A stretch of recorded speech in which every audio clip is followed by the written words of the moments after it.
अस्सलाम वालेकुम दोस्तों, उम्मीद है कि आप सब लोग ठीक होंगे। So today we will start our next chapter which is the neoplasia. Very important and very easy. So let's start with the definition. Our topic is neoplasia. सो सबसे पहले आपको ये पता होना चाहिए कि नियोप्लेशिया होता क्या है। डेफिनेशन, फर्स्ट ऑफ ऑल हम इसका नेम ब्रेक डाउन करते हैं। नेम में इसके टू कंपोनेंट्स हैं। First one is neo, second one is प्लेशिया। Neo means new and प्लेशिया means growth. But इस ग्रोथ के मतलब जो इम्पॉर्टेंट चीज़ ये है कि जो ग्रोथ है ये नॉर्मल नहीं है, ये है अब नॉर्मल ग्रोथ। सो हम इसे अब नॉर्मल ग्रोथ बोल रहे हैं तो जाहिर बात है इसके कुछ फीचर्स होंगे। जैसे हम बोलते हैं कि अहमद अच्छा बच्चा है और अली बुरा बच्चा है, ठीक है। अब अली बुरा बच्चा है, इसके पीछे कुछ फीचर्स होंगे, कुछ वजूहात होंगी जिसकी वजह से हम उसे बुरा बच्चा बोल रहे हैं। सो नियोप्लेशिया हम इसे बुरा बच्चा बोल रहे हैं तो जाहिर बात है इसके कुछ फीचर्स होंगे जिसकी वजह से हम इसे बुरा बच्चा बोल रहे हैं। So these features will be, first feature is the unregulated growth, second is the irreversible, and the last one is the monoclonal। ये तीन चीज़ें आपको पता होनी चाहिए। सो फर्स्ट हमने देखा इट इज़ अनरेगुलेटेड ग्रोथ। इसका मतलब ये है कि इसकी जो ग्रोथ है मीन्स की जो डिवीजन है सेल की वो हमारे बॉडी के कंट्रोल में नहीं है, ठीक है।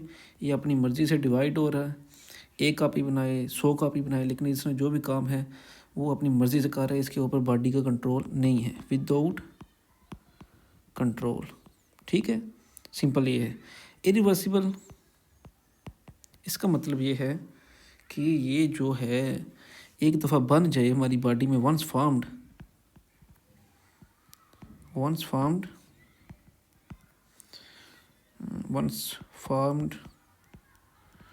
It's can't go to normal, simple ये। और लास्ट आता है monoclonal, it's very important. So normally हमारी बॉडी में जो हमारे सेल होते हैं वो पॉलीक्लोनल होते हैं, polyclonal.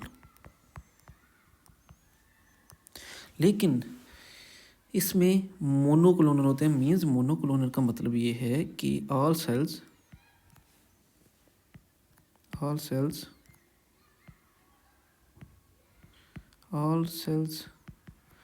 Come from one mother cell.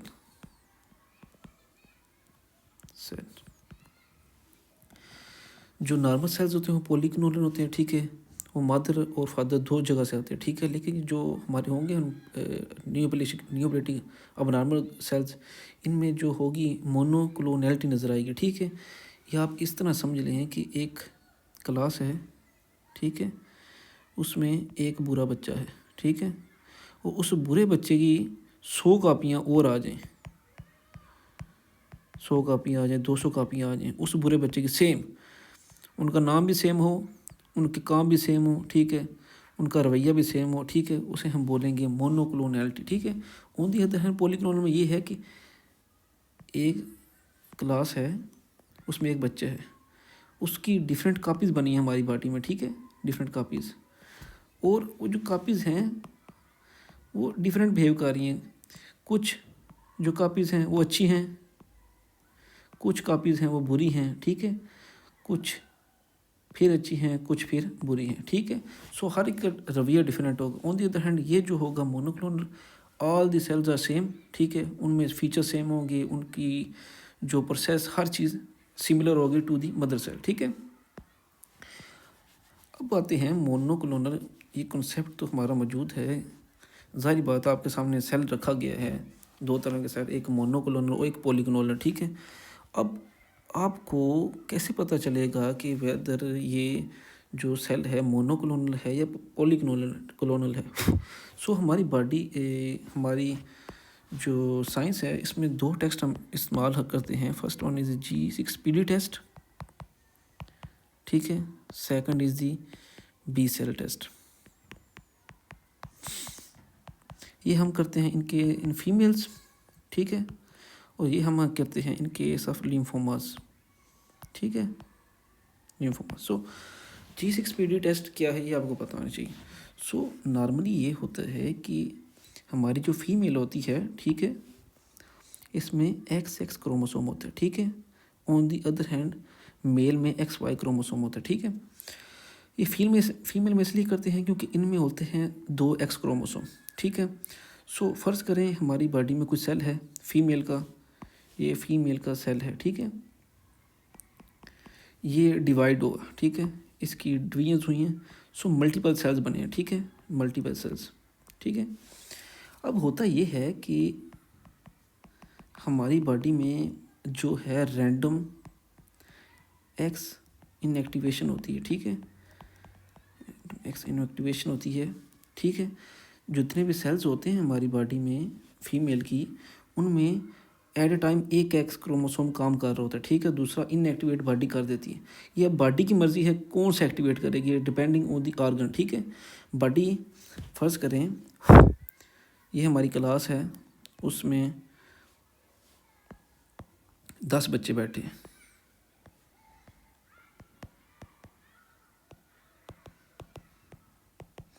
अब टीचर बोलती है कि आप सब बच्चे एक एक पेंसिल पकड़ लें, ठीक है।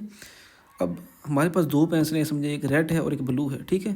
जब मैम बोलती है कि एक एक पेंसिल पकड़ ले, कुछ बच्चे रेड पेंसिल पकड़ लेंगे, ठीक है, इधर, ठीक है, और उन्हीं में से कुछ बच्चे ब्लू पेंसिल पकड़ लेंगे, ठीक है। ये डिपेंड करता है ये सेल की मर्ज़ी हो, बेशक वो पहले वाला एक्स इनएक्टिवेट कर दे, दूसरे वाला सेल इनएक्टिवेट कर दे। और अभी एक्स का हम क्यों पढ़ रहे हैं कि रैंडम में एक्स इनएक्टिवेशन क्यों इंपॉर्टेंट है, क्योंकि हमारे जो एक्स है, इधर जो एक्स मौजूद है, ठीक है, ये जो एक्स है ये डिफरेंट किस्म के G6PD बनाते हैं, ठीक है। कुछ एक्स बनाते हैं G6PD-A, कुछ बनाते हैं G6PD-B, ठीक है। सो कुछ सेल्स में नॉर्मली कुछ सेल्स में G6PD-A मौजूद होगा और कुछ में G6PD-B मौजूद होगा, ठीक है। लेकिन जो ट्यूमर सेल्स होंगे उनमें बिल्कुल सिमिलर होगा। अगर उधर 100 सेल भी पड़े हुए हैं, 100, ठीक है, ट्यूमर सेल्स, उन सब में एक ही होगा, या G6PD-A होगा या फिर G6PD-B होगा, depending on their mother cell, ठीक है, उनमें सिमिलर होगा। ये है हमारा कंसेप्ट ऑन दी मोनोक्लोनैलिटी के जो G6PD है। सेकंड हमारा बी सेल टेस्ट जो हम डन करते हैं, इसमें बी सेल के टेस्ट यूज़ करते हैं। ये जो हमारे किसी बंदे में अगर लिम्फोमा वगैरह होता है, ठीक है, इसमें ये आपको कंसेप्ट होना चाहिए। अब ये कंसेप्ट भी क्लियर करते हैं। इसके पीछे कंसेप्ट ये है कि नॉर्मली जो हमारा बी सेल होता है, ठीक है, उसमें 2 चेन्स होती हैं, ठीक है। एक होती है हैवी चेन, ठीक है, और सेकंड होती है लाइट चेन। अब ये लाइट चेन बड़ी इंपॉर्टेंट है। लाइट चेन 2 किस्म की होती हैं, एक होती है कैपा और एक होती है लैम्बडा, ठीक है। और इनकी जो रेशो होती है ये आपने याद रखनी है, 3:1 होती है, ठीक है। कैपा बाय लैम्बडा क्या होती है, 3:1, मतलब 3 कैपा और 1 लैम्बडा होता है जो नॉर्मली हमारे बी सेल में मौजूद होता है। अब होता ये है कि जब हम ट्यूमर सेल देखेंगे, ठीक है, कोई भी ट्यूमर सेल, उसमें बी सेल के ये इधर कापा या फिर लैम्बडा, इन दोनों में से एक की तादाद दूसरे से बहुत ज़्यादा हो जाएगी, ठीक है। मीन्स ट्यूमर सेल लेंगे, उसमें जो कापा लैम्बडा रेशो होगी, हो सकता है 9:1 हो, 12:1 हो, या 1:12 हो, ठीक है। मीन्स जो एक साइड होगी एक लाइट चेन, वो अब नॉर्मली इंक्रीज़ आ जाएगी बहुत ज़्यादा, ठीक है। सो ये रेशो हमारी डिस्टर्ब हो जाएगी। ये टेस्ट है जो हम यूज़ करते हैं in case of the check the monoclonality, और also we can do the chromosome test. Chromosome test ये है कि जब आप ट्यूमर सेल्स लेंगे तमाम के तमाम, उनमें जो ट्रांसलोकेशन होगी, अगर किसी ट्रांसलोकेशन की वजह से मींस नियोप्लेशिया हुआ है तो वो सिमिलर होगी, ठीक है। ऑल ट्यूमर सेल्स में आपको जो ट्रांसलोकेशन है बिल्कुल सिमिलर नज़र आएगी। सो ये कंसेप्ट आपका क्लियर हो गया कि नियोप्लेशिया होती क्या है, एक अब नॉर्मल ग्रोथ है बॉडी में, ठीक है। उसके फीचर्स क्या हैं कि अनरेगुलेटेड है, विदाउट कंट्रोल है, वो क्यों है वो हम आगे जाकर स्टडी करेंगे, ठीक है। उसके बाद इरिवर्सिबल है, मीन्स एक दफ़ा जो सेल बन गए हैं वो दोबारा नॉर्मल में कन्वर्ट नहीं हो सकते, ठीक है। और लास्ट में हमने पढ़ा मोनोक्लोनैलिटी, ठीक है। ये हमारा नियोप्लेशिया का के 3 पार्ट्स कवर हो गए। अब जो आपको पता होना चाहिए, नियोप्लेशिया में 2 किस्म के सेल्स होते हैं, ठीक है। नियोप्लेशिया आपके पास पेशेंट आए, कुछ पेशेंट्स में जो कैंसर होगा वो बिनाइन होगा, ठीक है, और कुछ में मलिग्नेंट होगा, ठीक है। अब जाहिर बात है बिनाइन है और मेलिग्नेंट है, इन दोनों के अपने अपने फीचर्स होंगे कैंसर के, ठीक है। अब हमने डिवाइड इनको क्यों किया है, इसके पीछे वजूहात है, ठीक है। फ़र्ज़ करें जो ट्यूमर है 2 तरह का है। अब हम डिफरेंशिएट इनको इन तरीके से करेंगे, इस तरीके से। वेट, आपको 2 चीज़ें बस पता होनी चाहिए, एक लोकल इन्वेजन और दूसरा metastasis. These are both are more important, ठीक है। कोई कैंसर जिसमें ना ही लोकल इन्वेजन हो रही है और ना ही मेटास्टेसिस हो रही है, उसको हम बोलेंगे बिनाइन, और जिसमें ये दोनों चीज़ें हो रही हैं उसे हम बोलेंगे मलिग्नेंट। एग्जांपल बताता हूँ। मीन्स फ़र्ज़ करें ये हमारे पास एक टिशू है, ठीक है, उसमें इधर एक ट्यूमर सेल है, ठीक है। अगर ट्यूमर सेल उधर मौजूद है, ठीक है, और वो जो साथ वाला हमारे टिशू मौजूद है उस टिशू को डैमेज नहीं कर रहा, ठीक है, अपने काम से काम रखा, उधर सोया पड़ा हुआ, उसे हम बोलेंगे बिनाइन। वो लोकल इन्वेजन नहीं कर रहा, ठीक है। अगर लोकल इन्वेजन नहीं कर रहा उसे हम बोलेंगे बिनाइन। और अगर ये टिशू का साथ वाले टिशू को डैमेज कर रहा है, मीन्स अगर ये किसी टिशू में मौजूद है, किसी किडनी में मौजूद है और सारी किडनी के टिशू को डैमेज कर रहा है, तो इन केस हम इसे बोलेंगे मलिग्नेंट। और सेकंड फीचर है मेटास्टेसिस। मेटास्टेसिस का ये मतलब है, फ़र्ज़ करें कि ये है हमारा कैंसर जो एक टिशू में मौजूद है, ये हमारा टिशू है, ठीक है, और ये ट्रांसफ़र हो गया दूसरे टिशू में। फ़र्ज़ करिए ये हमारा किडनी है फॉर एग्ज़ाम्पल, ठीक है, ये इस टिशू से, ठीक है, ये सेकंड टिशू में ट्रांसफ़र हो गया, ठीक है, वाया ब्लड और वाया लिम्फेटिक्स, ठीक है। मीन्स एक जगह से दूसरी जगह मेटास्टाइज कर रहे हैं, इसे हम बोलेंगे मलिग्नेंट टिशू। ये कभी बिनाइन टिशू इस तरह नहीं करेगा जो बिनाइन कैंसर होगा, ठीक है, sorry. So this feature you will understand, ठीक है। लोकल इन्वेजन और मेटास्टेसिस ये डिफरेंशिएट करेंगे बिनाइन को मलिग्नेंट से। सो इसमें सिंपल ये था, ये आपको पता चल ही गया, ठीक है। सो बिनाइन का मतलब सिंपल आपको ये पता होना चाहिए, benign is localized and safe, and on the other hand malignant is invasive and can spread like cancer. So अब हम आते हैं ट्यूमर नेमिंग पे। Very important, very important, tumour naming. Tumour naming, अब इसमें इम्पॉर्टेंट क्या है ट्यूमर नेमिंग में। ट्यूमर नेमिंग हम इस तरह करते हैं कि जाहिर बात है, अगर आपके पास पेशेंट आया है या आपके पास कोई रिपोर्ट है, उस पर ये तो लिखा नहीं होगा कि इस फलाने पेशेंट को स्किन कैंसर है, इसको किडनी कैंसर है। हर पार्ट के जो कैंसर है उसको एक स्पेसिफिक नेम दिया गया है, ठीक है। और नेम उधर जब रिपोर्ट आपके पास आए उधर जाहिर बात लिखा होगा, एडिनोमा लिखा होगा या लाइपोसार्कोमा लिखा होगा। सो ये जो टर्म्स आपको ये पता होनी चाहिए ताकि आप डिफ्रेंशिएट कर सकें कि वैसे किस चीज़ का ट्यूमर है, वो कौन सा ट्यूमर है, वैदर बिनाइन है या मलिग्नेंट है। सो मैं इम्पॉर्टेंट आपको एग्जांपल्स बता देता हूँ, ठीक है। फ़र्ज़ करें ये है हमारा टिश्यू जो डैमेज होगा, ठीक है, और उसे बिनाइन और मलिग्नेंट में हम क्या कहेंगे, ठीक है। पहला हमारा epithelium. Epithelium number 1 is epithelium. Wait, number 1 is epithelium. Epithelium, epithelium का जो कैंसर होगा उसे हम बिनाइन कैंसर को बोलेंगे एडिनोमा, ठीक है, और इधर हम बोलेंगे एडिनोकार्सिनोमा। एक आपको निमोनिक बता देता हूँ, जो बिनाइन है उसमें हमेशा ओमा आएगा। सम एक्सेप्शंस हैं जिसमें मलिग्नेंट भी है जिसको ओमा बोलते हैं, जैसे मेलानोमा। लेकिन चलो ये आपको पता होना चाहिए, ओमा बिनाइन में आएगा और कार्सिनोमा प्लस सार्कोमा ये हमारा किस में आएगा, मलिग्नेंट में, ठीक है। ये सिंपल आप याद रखें। सेकंड हमारा मीज़ेनकाइम।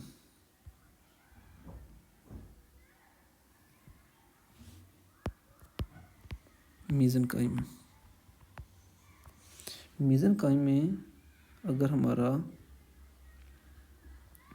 बिनाइन होगा उसको हम बोलेंगे लिपोमा, और इसमें होगा उसे हम बोलेंगे लिपोसार्कोमा। ओनली इम्पॉर्टेंट आपको बता रहा हूँ, ठीक है। ऑन दी अदर हैंड अगर आपका लिम्फोसाइट्स है, लिम्फोसाइट्स,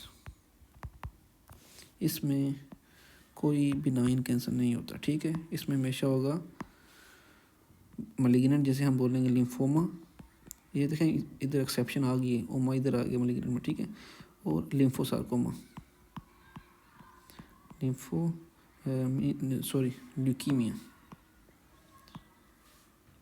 ल्यूकीमिया,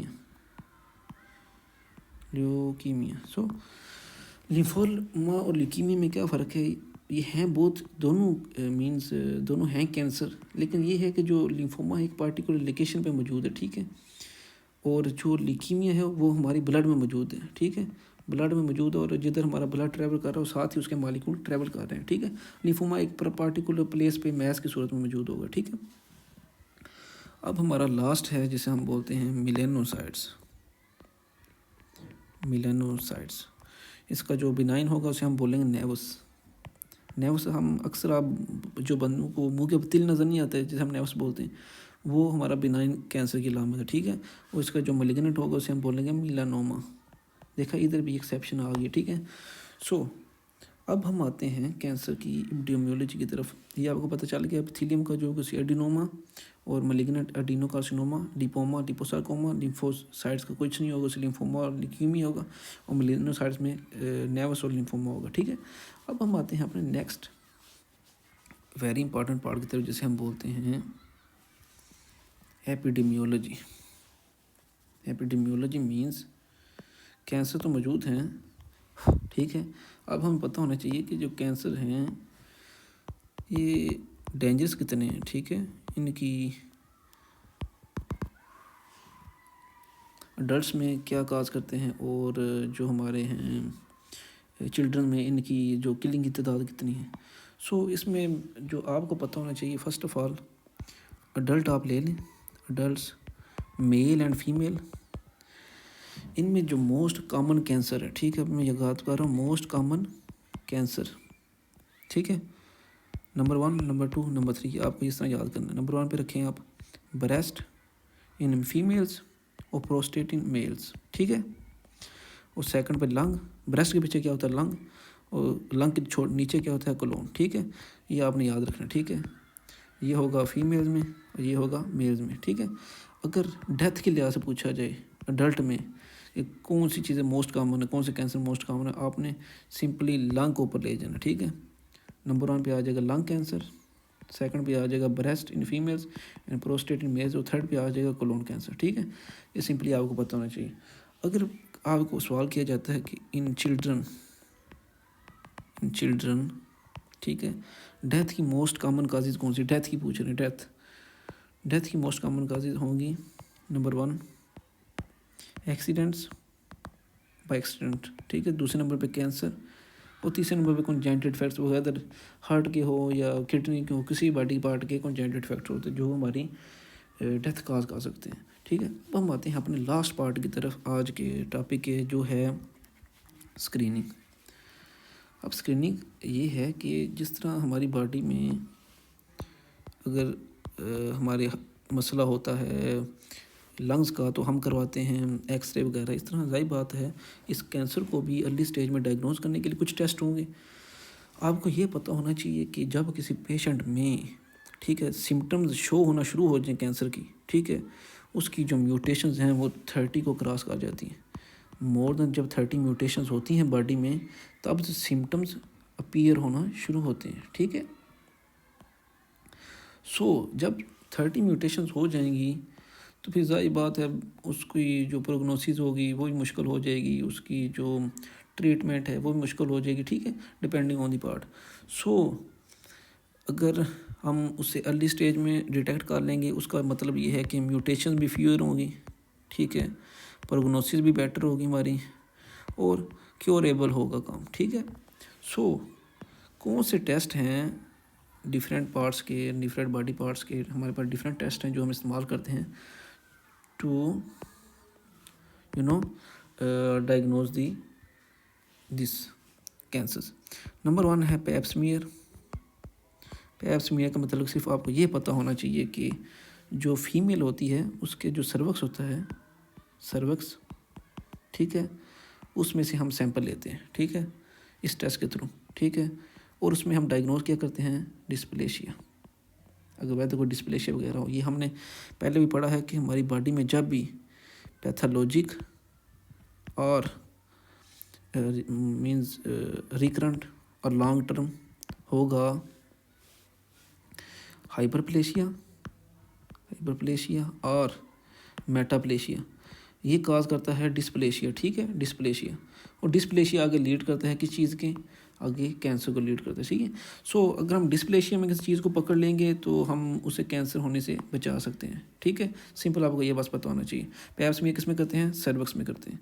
अब हम आते हैं अपने सेकंड टेस्ट की तरफ जिसका नाम है मेमोग्राफी। अच्छा, मेमोग्राफी क्या है? मेमोग्राफी एक किस्म का टेस्ट है जो हम फीमेल में करते हैं, बट इसकी एक बात आपको पता चाहिए, मोर देन जो 35 ईयर्स ओल्ड पे होंगी फीमेल्स उनमें करेंगे, जो लेस देन 35 होंगी उनमें हम अल्ट्रासाउंड ही करेंगे, क्योंकि ये थोड़ा सा सख्त टेस्ट है, ठीक है। इसमें क्या होता है कि जो ब्रेस्ट कैंसर है उसको अर्ली स्टेज में पकड़ने के लिए, अर्ली स्टेज में डायग्नोज करने के लिए हम मेमोग्राफी करते हैं। ये हमारा हो गया सर्वस का, ये होगा हमारा ब्रेस्ट का। अब आते हैं हम नेक्स्ट टेस्ट की तरफ जिसका नाम है PSA test. PSA plus digital rectal exam, rectal exam. अब P का मतलब है प्रोस्टेट। जो हमारा प्रोस्टेट का कैंसर है उसको जब हम अर्ली स्टेज में पकड़ना चाहते हैं तो हम ये वाला टेस्ट करते हैं। अब हम आते हैं अपने लास्ट टेस्ट की तरफ, वेरी इजी, उसे हम बोलते हैं FOBT प्लस कोलोनोस्कोपी। इसको सिंपली आपको ये पता होना चाहिए कि टेस्ट सिंपली जैसे एंडोस्कोपी होती है सेम एंडोस्कोपी की तरह होते हैं, ठीक है। ये हमारे जो कोलोन में पोलिप्स होते हैं जो इन लेटेस्ट स्टेजेस जब कैंसर में कन्वर्ट जिन्होंने होना होता है, ठीक है, उनको अर्ली स्टेजेस में ये पकड़ लेता है, ठीक है, ये test. So that's all about today topic.